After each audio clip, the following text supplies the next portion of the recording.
ministrada. É o teu servo que está em cima deste altar. Ó Deus, que toda guerra, toda batalha, todo demônio despedaçado a esta casa, o povo está aqui, Senhor. A tua palavra diz que a fé vem por ouvir e ouvir a tua palavra. E demônio nenhum, potestade nenhuma vai atrapalhar essa ministração, porque eu dou a ordem, Satanás, o mundo espiritual, eu te dou a ordem, sai deste lugar, sai deste ambiente, sai desta casa, sai de redor deste lugar, em nome de Jesus, saia, poder do sangue de Jesus. Está repreendida as obras das trevas, está repreendida agora a morte, está repreendido os demônios. Dá glória a Deus, igreja. Estende as tuas mãos para cá. O mundo espiritual, ele é real. O mundo espiritual, ele é real. Então, em nome de Jesus, Senhor, ajuda a tua igreja a manifestar a tua glória nesta casa. A casa é tua. Satanás não vai ficar aqui. Demônio nenhum vai ficar aqui. Ah, Senhor, peleja por essa família, peleja por esta casa, peleja pelos teus filhos. Toma a mente do Decabai, Requebia, Recadoca, Loribiai, Redocopuriai, Eneriquiri, Eroriquiriai, a poder, a poder, a poder. Enquanto estamos aqui, Pai, envia teus anjos lá, em nome de Jesus Cristo, ai queimando Jesus, manda fogo mesmo, em nome de Jesus, sustenta o teu povo, sustenta os teus filhos, está repreendido, a vitória é nossa, em nome de Jesus, em nome de Jesus, em nome de Jesus Cristo, aleluia.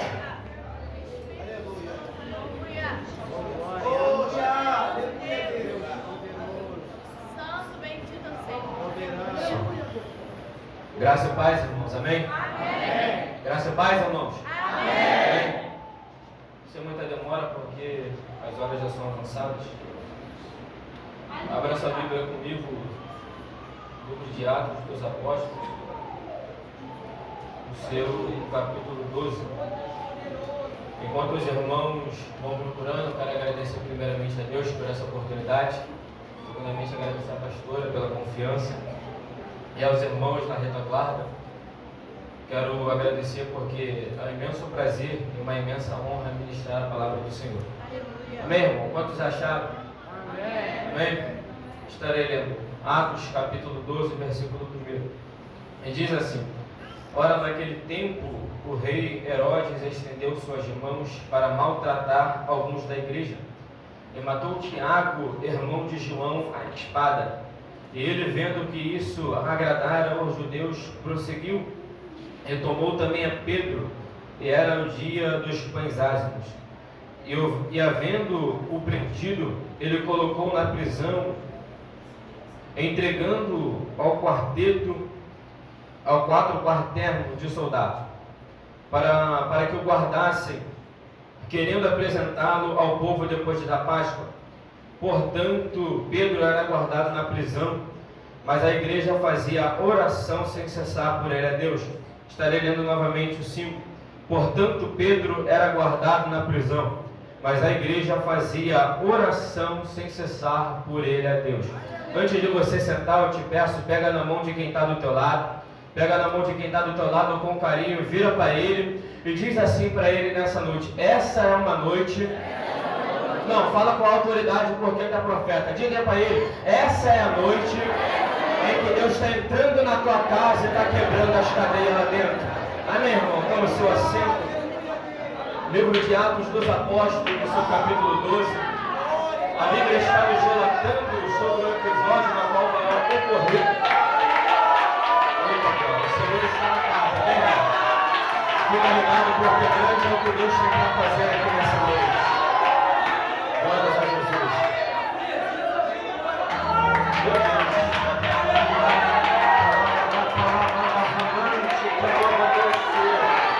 Eita, não, o Senhor está nesse lugar.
igreja primitiva, aonde vai começar a perseguição da igreja através da vida de Herodes.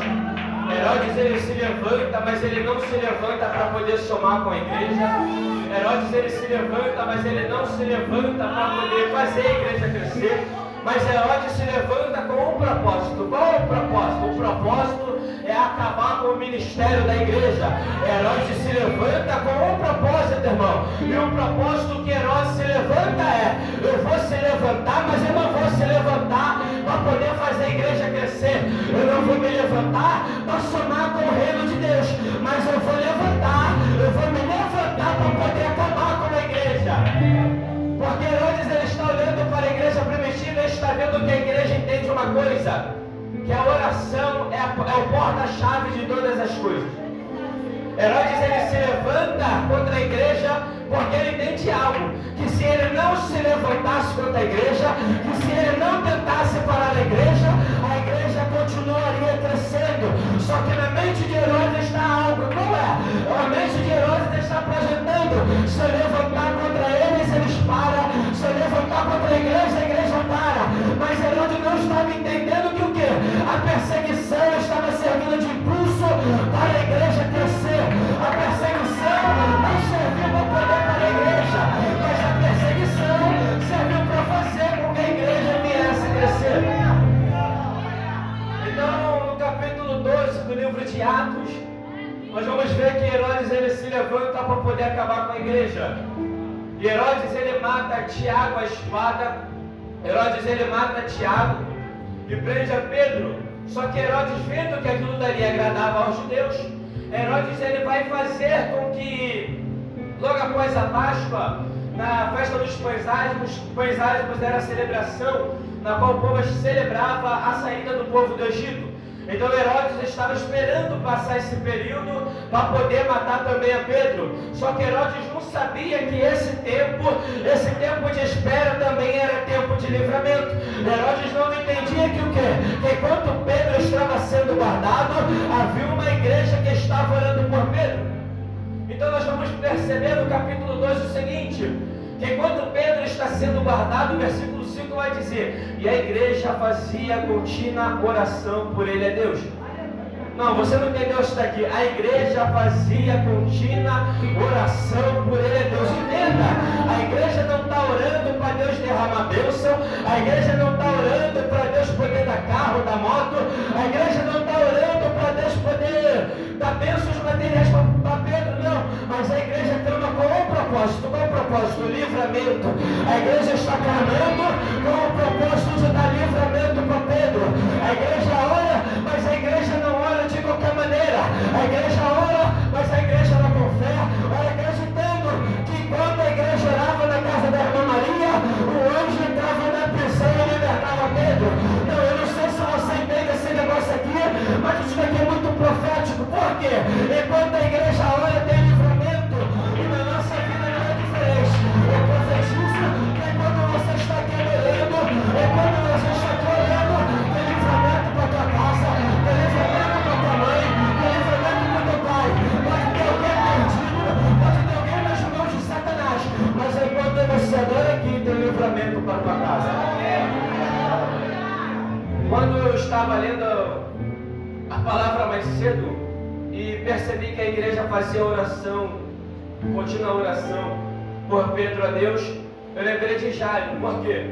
Jairo, ele está no meio do caminho, mas Jesus vai na casa dele. Eu percebi algo com isso, porque enquanto nós adoramos Jesus no meio do caminho, enquanto nós estamos glorificando no meio do caminho, eu percebo que tem livramento para nossa casa. Então não se preocupe que você vem adorando e Deus até agora não falou. A palavra de Deus para a tua vida nessa noite é: tem livramento para a tua casa, tem livramento para a tua família. A palavra de Deus para a nossa vida é: hoje é uma noite de livramento. Satanás pode ter se levantado, Satanás pode ter recebido sacrifício, mas ele se levanta com um propósito. O propósito é: Satanás se levanta para cair. Não há ninguém que possa permanecer de pé de frente do nosso Senhor. Enquanto Jairo está no meio do caminho falando com o mestre, nós vamos perceber que Jesus vai até a casa de Jairo e logo um pouco mais à frente, Jesus vai ressuscitar a filha de Jairo. A Bíblia também vai nos dizer, no livro de Êxodo, que o faraó, ele se levanta contra o povo de Israel. O faraó, ele se levanta, ele aumenta a carga de trabalho. O faraó, ele faz de tudo para que o povo viesse parar. Só que o povo, ele também se levanta, mas o povo se levanta com um propósito: vamos clamar porque tem resposta. O povo se levanta com um propósito: vamos clamar porque esse dia é um dia de resposta. Então nós vamos perceber que o povo, ele passa muito tempo sofrendo. Mas nós percebemos o seguinte, que quando o povo decide clamar, o Senhor envia o libertador. Nós vamos ver no decorrer da história que o povo, ele vem sofrendo, o povo, ele vem sendo perseguido, e nós vamos perceber que quando o povo decide clamar a Deus, o Senhor envia rapidamente a resposta. Às vezes nós não temos resposta de Deus, não é porque o Senhor está longe de nós, não é porque o Senhor virou as costas para nós, não, mas é porque nós não estamos clamando. Então eu vim falar para você nessa noite, como boca de Deus, que se você quer resposta, clama. Se você quer resposta, ora, porque o segredo do crente para ouvir a resposta de Deus continua sendo a oração. O Senhor Jesus vai dizer em Mateus 6, fecha a porta do teu quarto e ora. Então nós vamos perceber que para quem quer resposta, tem que ter oração. Para quem quer resposta, tem que ter intimidade. Então nós vamos perceber o seguinte, que quando nós oramos, tem resposta de Deus. Também nós vamos perceber um pouco mais à frente que quando a igreja ora, o anjo do Senhor vai até a prisão, vai dizer para Pedro: cinge-te. A palavra cinge-te está falando no sentido de prepara-te, esteja pronto. Então nós vamos perceber que antes de Pedro sair da prisão, o anjo diz para ele: esteja pronto. Antes de Pedro sair da prisão, o anjo diz para ele: esteja preparado. Então nós percebemos que o livramento chega, mas ele não chega quando nós estamos de qualquer maneira. Primeiro Deus nos prepara para depois Ele dar o livramento. Primeiro o Senhor nos apronta para depois Ele dar o livramento para a nossa vida. Eu também estava estudando um pouco e lembrei de Isaías. Isaías capítulo 38 vai falar sobre o rei Ezequias. Deus manda Isaías chegar até o rei Ezequias e dizer: põe em ordem toda a tua casa, porque tu descerás à sepultura. Só que Ezequias, ele vai chegar até a parede e vai se inclinar como um ato de humilhação. Enquanto Ezequias está orando, o Senhor manda Isaías voltar e dizer para ele: Deus está hoje acrescentando 15 anos na tua vida. Então nós percebemos o seguinte, que quando nós oramos com sinceridade, enquanto nós clamamos a Deus com o nosso coração, o Senhor não hesita em nos responder, mas Deus nos responde na hora. Por quê? Enquanto nós oramos, o Senhor está ouvindo a nossa oração e nos responde. A palavra de Deus também vai dizer no livro do Evangelho de Lucas, a parábola do juiz iníquo. Aquela mulher chegava até o juiz todas as vezes e falava com ele: julga a minha causa, julga a minha causa. Nós vamos perceber o seguinte: se aquela mulher tivesse parado, o juiz não teria julgado a causa dela. Então nós vamos perceber também que através da nossa vida, através da nossa perseverança, o Senhor trabalha. Não é porque eu estou orando hoje que amanhã eu vou deixar de orar. Não é porque eu orei amanhã que no outro dia eu vou deixar de orar, não. Mas o Senhor diz: mantenha uma vida de oração. Por quê? O próprio Jesus é o próprio exemplo. Porque Jesus a todo momento subia para os montes para orar. Jesus tirava um particular com Deus. Jesus levava os discípulos para orar. Então nós percebemos o seguinte, que enquanto nós oramos, tem resposta de Deus para a nossa vida. Então nós vamos perceber que quando a igreja ora, tem livramento para a vida de Pedro. Também nós vamos perceber sobre a perseguição.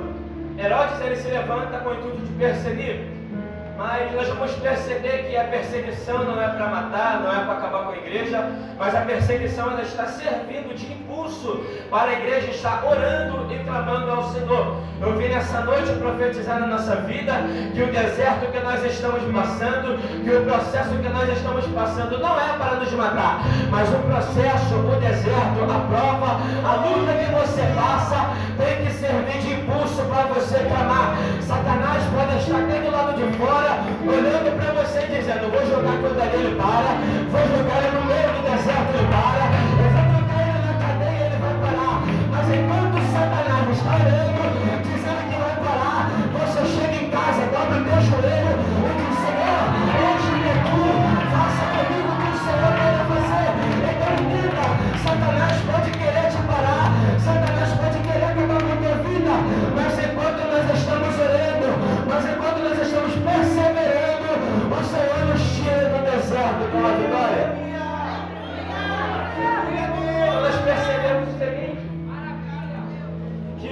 o processo que nós passamos não serve para nos matar, mas sim um processo serve para nos amadurecer. A igreja, ela ora por livramento. A igreja tem uma maturidade de saber, quando eu estou orando aqui, eu creio que o Senhor está entrando lá. Nós vamos perceber que enquanto a igreja ora, o Senhor dá livramento. Mas o interessante é, quando eu estava estudando, o Senhor falou muito ao meu coração. Tem pessoas que não recebem vitória porque não oram. Tem pessoas que não recebem bênçãos porque não têm intimidade. Eu sei que agora o glória vai diminuir, mas eu vou falar porque Deus mandou. Tem muita gente que dentro da casa de Deus vai fazer 20 anos de crente, mas não tem intimidade. Tem pessoas que estão dentro da casa que foi criado, nascido no berço evangélico, mas não tem a coragem de chegar em casa, dobrar o joelho e falar com Deus. E essa pessoa, ela quer reclamar, quer falar, Senhor, por que o Senhor não fez isso? Porque o Senhor não operou naquela área, eu te pedi tanto. Como é que Deus vai fazer algo se você não está posicionado?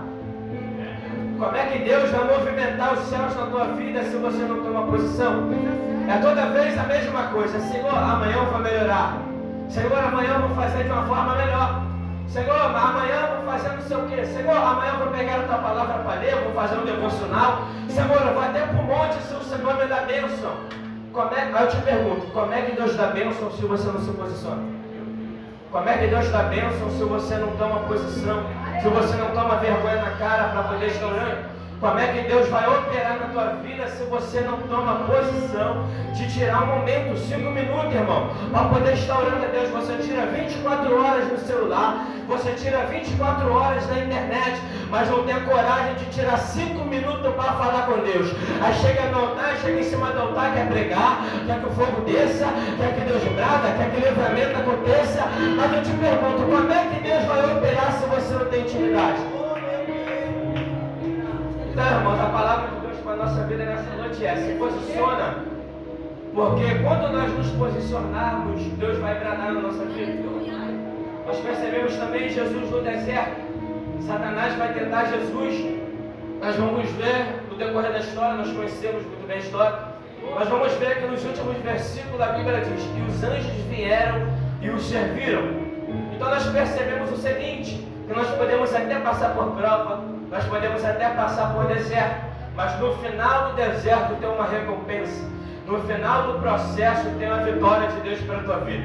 E nessa noite não é diferente. Eu profetizo para a nossa vida nessa noite que a palavra de Deus é: se posiciona, passa pelo deserto dando glória a Deus. Não reclame porque você está passando, mas dê glória a Deus, porque no final de todo o processo tem uma recompensa do céu, irmão. Lembro também de Ana, quando Ana estava orando e Penina se levanta contra Ana. Nós vamos perceber também que enquanto Ana está indo ao templo, está indo orar, está indo buscar ao Senhor por um filho, nós vamos perceber que Penina, ela se levanta contra Ana e vai querendo afetar Ana de todos os modos.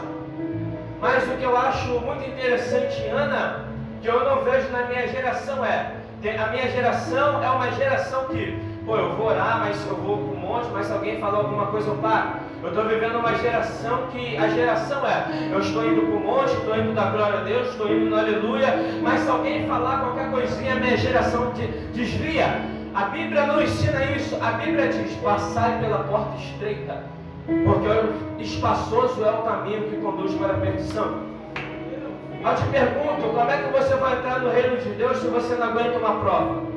Como é que você entra no reino de Deus se você não aguenta um processo? Então nós percebemos que todos os dias nós devemos ter oração, nós devemos orar, nós devemos ter intimidade com Deus. Porque enquanto nós oramos, o Senhor renova nossas forças, enquanto nós oramos, o Senhor trabalha na nossa vida. O problema da minha geração é uma geração que vive de mídia, é uma geração que só quer pregar e postar foto, é uma geração que só quer pregar e postar vídeo, mas é uma geração que não tem intimidade com Deus. É uma geração que acha que evangelho é vivido de qualquer maneira. Não! Eu vim falar para você nessa noite que evangelho requer de nós posicionamento. Evangelho é mudança de vida. E se eu vejo que o evangelho não está causando em mim mudança de vida, eu não estou vivendo o verdadeiro evangelho. Então nós vemos que O deserto nunca foi para nos matar. O deserto nunca foi para acabar com a nossa vida. Mas o deserto, ele serve de impulsão e ele serve para fazer com que nós venhamos ter maturidade, vergonha na cara para poder clamar ao Senhor. Certa vez, quando eu era menor, eu estava em casa com meus pais, aí a gente estava passando por uma situação difícil, na qual nós não tínhamos nada para almoçar, não tínhamos nada para tomar café, e na janta a gente nem sabia o que iria comer. Mas eu lembro em todo momento que minha mãe chamava eu, reunia a família, a gente dobrava o joelho no chão e entendia uma coisa. Nós acreditávamos o seguinte, que enquanto nós estamos orando, o Senhor vai enviar a provisão. Enquanto nós estamos clamando a Deus, tem providência de Deus na terra.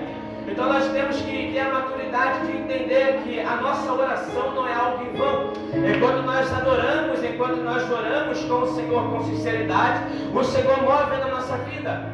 Nós orávamos no horário do almoço porque não tinha nada para comer. Mas no momento da janta, a gente terminávamos de orar e falava: Senhor, o que vai ser de nós? Senhor, o que vai acontecer com nós? Meu pai estava no momento de desemprego e nós estávamos falando: Senhor, envia a providência, porque se o Senhor não for o intermédio, se o Senhor não for o Deus que trabalha na nossa vida, nós não sabemos o que vai acontecer conosco. Mas nós percebemos o seguinte, que em todo momento em que nós estávamos orando, em todo momento na qual a lágrima estava escorrendo dos nossos olhos, nós percebíamos que na nossa lágrima, nas nossas orações, nas nossas palavras simples no momento de dificuldade, nós sentíamos a presença de Deus, nós percebíamos que a nossa oração estava sendo ouvida. Eu sempre levo esse testemunho para a minha vida, porque em todos os momentos de dificuldade nós não devemos virar as costas para Deus. Nós não devemos parar de orar, mas é no momento de dificuldade que nós temos que clamar. É no momento de dificuldade que nós devemos orar. Se eu não me engano, a palavra de Deus diz que orar em todo tempo. Paulo também vai dizer: em tudo dai graças. Se nós não temos graças em tudo, nós estamos sendo ingratos a Deus. Porque tudo aquilo que acontece na nossa vida é porque o céu está permitindo. Então nós percebemos o seguinte, que aquilo que acontece na nossa vida nunca foi para a morte. Aquilo que acontece na nossa vida nunca foi para nos matar no meio do deserto. Mas aquilo que acontece na nossa vida tem que servir, e sempre vai servir de impulsão para que nós venhamos clamar ao reino de Deus. Então nós vemos que enquanto a igreja ora, o Senhor vai lá na prisão, o anjo manda Pedro estar pronto. Então nós vemos também que para Deus dar o livramento, para Deus nos tirar do deserto, para Deus nos tirar da situação difícil, nós devemos estar preparados. Então nós percebemos que a oração, ela tem que servir, ela foi e sempre será o pontapé do crente na caminhada. A oração, ela e sempre será aquilo que nós cristãos sempre devemos ter. Porque sem oração nós não temos intimidade, sem oração nós não conseguimos falar com Deus. Então nós percebemos que a oração, ela é uma forma de nós conversarmos com o Senhor e termos intimidade com Deus.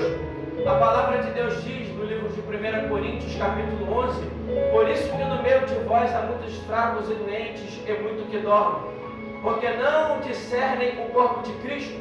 Mas também não é só porque discernem o corpo de Cristo, é porque o crente não ora, é porque o crente não tem uma vida de oração. Então você não adianta você orar para o deserto, você olhar para a prova e se falar: Senhor, me tira daqui. Mas nessa noite a resposta de Deus para a tua vida é: quer que eu te tire daí? Se posiciona. Quer que eu mude o quadro? Se posiciona. Quer que eu mude o cativeiro? Se posiciona. Porque antes de Deus tirar Pedro da prisão, o anjo vai dizer para ele: se posiciona. Quer livramento? Se posiciona. Quer bênção? Se posiciona. O que falta no nosso meio é posicionamento. Estamos vivendo um tempo em que pessoas só querem pregar, em que pessoas só querem aparecer na mídia, só querem ser famosos, em que pessoas nós estamos vivendo um tempo em que pessoas só querem fama, mas as pessoas não carregam aquilo que Cristo nos mandou. As pessoas estão achando que estão caminhando pela porta estreita, mas estão indo pela porta larga e estão caminhando para o inferno. O nosso dever nessa geração de hoje se posiciona, porque Deus ainda nos quer usar como arauto. Deus ainda quer nos usar como profeta nessa geração e fazer com que a nossa geração venha a ser uma geração mudada, venha a ser uma geração transformada pelo poder do Espírito. Então nessa noite que nós venhamos nos posicionar, que nós venhamos clamar ao Senhor, porque enquanto nós oramos, o Senhor move na nossa vida. Enquanto nós oramos, tem livramento de Deus para a nossa casa. Amém, irmãos? Essa palavra que Deus colocou no meu coração.